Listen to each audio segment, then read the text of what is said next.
ଆଦିତ୍ୟ ଏ ତ ବାପା ଘର ଅଛନ୍ତି? ହଁ ସାର୍ ଗୋପୀନାଥ ହଁ ଆଚ୍ଛା ସାର୍ ଇଏ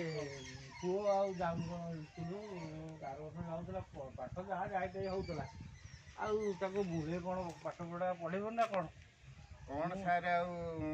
ପଢ଼ିବା କଣ ଲାଭ କଣ ଅଛି ପଢ଼ିଲେ ଆପଣ କହୁଛନ୍ତି? କିନ୍ତୁ ଲାଭ କ୍ଷତି କ'ଣ ଆଉ ତ ପାଠ ନ ପଢ଼ିଲେ ତା ଜୀବନ ଅନ୍ଧାର ହେବ ଯେ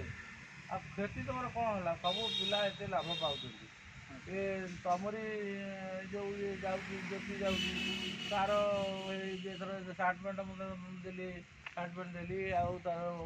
ଯେଉଁ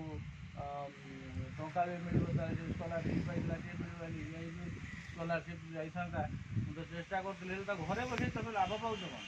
ସେ କହୁଛି କ'ଣ ଘରେ? ନା ସାର୍ କ'ଣ ଆଉ କରିବ ଏ ବିଲ ବାଡ଼ି ଯାଉଛି ଏ କରୁଛି ବାବା ବିଲବାଡ଼ି ଆଜି ତମେ ଦୁଇ ପଇସା ପାଉଛ ଲାଭ ପାଉଛ ହେଲେ ଦିନ ଆସିବ କାନ୍ଦୁଥିବ ସେ ତମକୁ ଦୋଷ ଦେବ ଆଉ ଦୋଷ ସିଏ କ'ଣ ଦେବ ମୁଁ ତ ତମକୁ କ୍ଷମା କରିବିନି ତମେ ଯଦି ତାକୁ ସ୍କୁଲକୁ ନ ଛାଡ଼ିବ ଜାଣିଥା ମୁଁ ଯାଇ ଥାନାରେ ଜଣେଇବି ମାନେ ପିଲାଟାର ଜୀବନ ତ ମାଟିଗଲ ତମେ ଯାହା ବି ହେଲେ ମୋତେ କାଲି ସକାଳେ ଯାଇକି ସ୍କୁଲରେ ଦେଖା ପିଲା ଗଲା କୁଆଡ଼େ ସିଏ ତାକୁ ଆଚ୍ଛା ହଉ କୋଉଠି ଖେଳିବାକୁ ଯାଇଥିଲୁ ମାନେ ଏମିତି ଖେଳିକି ତା ଜୀବନ ମାଟି କର ନାହିଁ ମୁଁ ଦେଖୁଛି ସେଇ ତମ ଘର ପାଖରେ ସ୍କୁଲ ମୁଁ ତମକୁ କେତେ ଥର ଭେଟିକି ତମକୁ କହିଲି କ'ଣ କରୁଛ ଗଲେ ପିଲାଟାକୁ ନଷ୍ଟ କରିଦେଲ ତୁ ଯାହା ହେଉଛି ହଉ ତମର ଯାହା